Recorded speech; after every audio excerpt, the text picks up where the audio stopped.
विद्यार्थियों, हमने ध्वनि के बारे में विस्तृत चर्चा अपने पिछले व्याख्यानों में कर ली है।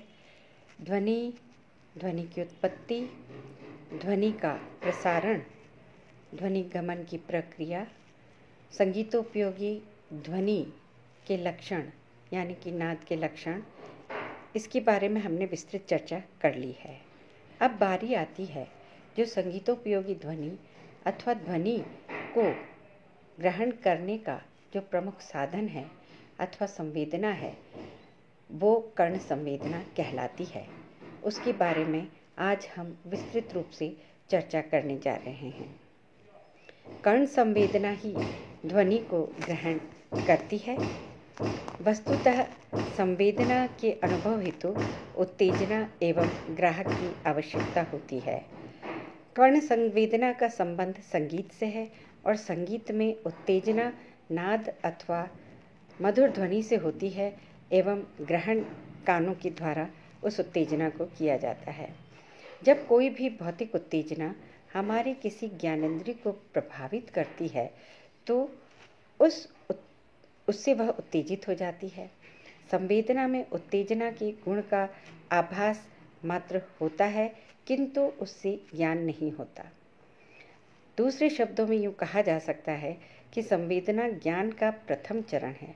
इसमें हम वस्तु से प्रथम चरण प्राप्त करते हैं, सिर्फ आभास।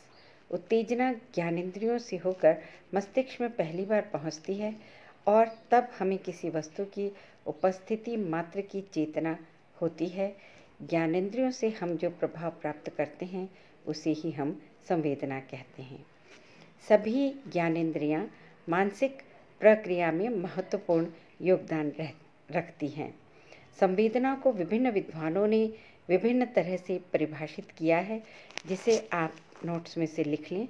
अधिकांश विद्वानों ने संवेदना को एक साधारण ज्ञानात्मक अनुभव कहा है, तो कुछ विद्वान जेम्स के अनुसार संवेदना ज्ञान के मार्ग की पहली वस्तु है। इसी तरह से आधुनिक विद्वान माथुर साहब के अनुसार संवेदना ज्ञानेंद्रियों की प्रतिक्रिया है जो उत्तेजित होने पर मस्तिष्क को नाड़ी मंडल के केंद्रों में स्नायुविक धाराएं भेजती हैं और इस प्रकार मस्तिष्क को सर्वप्रथम उस अमुक संवेदना का आभास होता है। अर्थात संवेदना एक प्रारंभिक अवस्था है और संवेदना वह प्रारंभिक ज्ञानात्मक मानसिक प्रक्रिया है जिसके द्वारा हमें किसी उत्तेजना की चेतना मात्र प्राप्त होती है। हम जब किसी आवाज़ को पहली बार सुनते हैं जिसका हमें पूर्व अनुभव नहीं होता है, तो हम यह भी नहीं जानते कि यह आवाज़ किसकी है, उसे ही हम संवेदना कहते हैं। और जब हम उसकी पूरी तरह से मानसिक रूप से उसका विश्लेषण कर लेते हैं तो संवेदना हमें ज्ञान में परिवर्तित होती नज़र आती है और फिर हम बता देते हैं कि यह उस अमुक वाद्य या अमुक व्यक्ति की आवाज़ है। दूसरे शब्दों में पूर्व अनुभव के आधार पर संवेदना की व्याख्या करना या उसमें अर्थ जोड़ना प्रत्यक्षीकरण है। संवेदना में हमारा ज्ञान अधूरा रहता है जब हम किसी वस्तु के बारे में नहीं जानते, केवल वस्तु को जानते हैं। यह हमारा अमिश्रित ज्ञान संवेदना है। अब संवेदनाएं कितनी तरह की होती है, क्योंकि हम अभी ध्वनि संवेदना के बारे में पढ़ रहे हैं, इसलिए मैं प्रमुख रूप से आपको श्रवण संवेदना से रिलेटेड बता रही हूँ, किंतु आपके लिए ये जानना भी आवश्यक है कि संवेदना कितनी प्रकार की होती है। संवेदनाओं को कोई आधार पर विभाजित किया गया, बहुत से आधार पर विभाजित किया गया है, लेकिन मुख्य विभाजन 3 भागों में सभी ज्ञानेंद्रियों के आधार पर किया गया है। पहला तो होती है आंतरिक ज्ञानेंद्रिय, जिससे शरीर के अंदर जो उत्तेजना होती है उसका हमें आभास होता है आंतरिक ज्ञानेंद्रियों से। दूसरा है मध्य ज्ञानेंद्रियाँ, मांसपेशी और जोड़ों में पाई जाने वाली ज्ञानेंद्रियाँ मध्य ज्ञानेंद्रियाँ कहलाती हैं। और तीसरा है बाह्य ज्ञानेंद्रियाँ।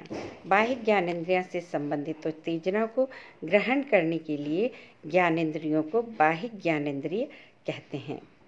ये ज्ञानेंद्रियाँ हमारे शरीर में 5 होती हैं, जिन्हें मनोवैज्ञानिक संवेदनाएं हम कहते हैं।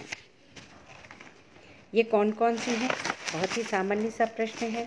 दृष्टि संवेदना, जिससे हम सांसारिक वस्तुओं को देखते हैं। दूसरा, गंध संवेदना, जिससे हम नाक से आती हुई अच्छी या बुरी सुगंध अथवा बदबू का ग्रहण करते हैं। त्वचा संवेदना में उद्दीपक स्पर्श है और उसका ग्राहक त्वचा ही होती है। त्वचा मस्तिष्क का दर्पण होती है, या यूं कहें कि मन का आईना होती है। जो कुछ भी हम सोचते या महसूस करते हैं उसका त्वचा पर असर पड़ता है। किसी अच्छे कलाकार का गाना बजाना सुनकर कई बार हमारे शरीर में रोंगटे खड़े हो जाते हैं। इसका अर्थ ये हुआ कि स्पर्श ज्ञानेंद्रियां भी संगीत में महत्वपूर्ण स्थान रखती है, इसलिए हम सामान्य ज्ञानेंद्रियों के बारे में पढ़ रहे हैं। फिर कर्ण संवेदना, ये इसके बारे में अभी हम विस्तार से चर्चा करेंगे। कान की संरचना और के बारे में और सुनने की प्रक्रिया के बारे में।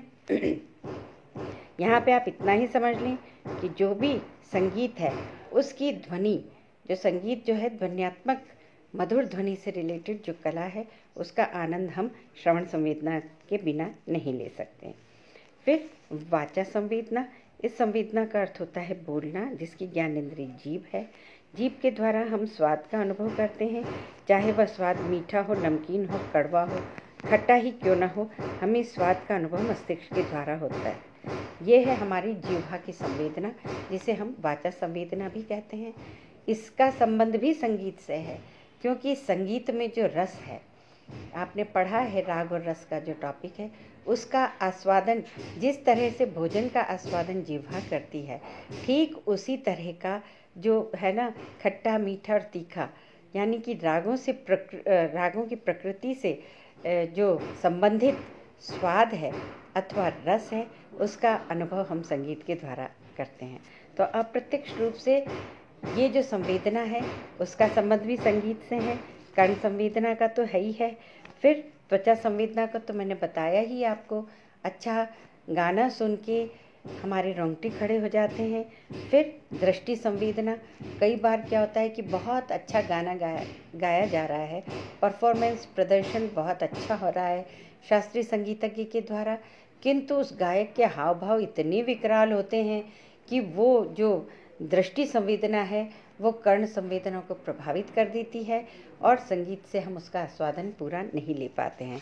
यानी कि प्रत्यक्ष और अप्रत्यक्ष रूप से देखा जाए तो संगीत तो पूर्ण रूप से संवेदना से जुड़ा हुआ विषय है और इसका आस्वादन जो है वो प्रमुख रूप से कर्ण के द्वारा लिया जाता है।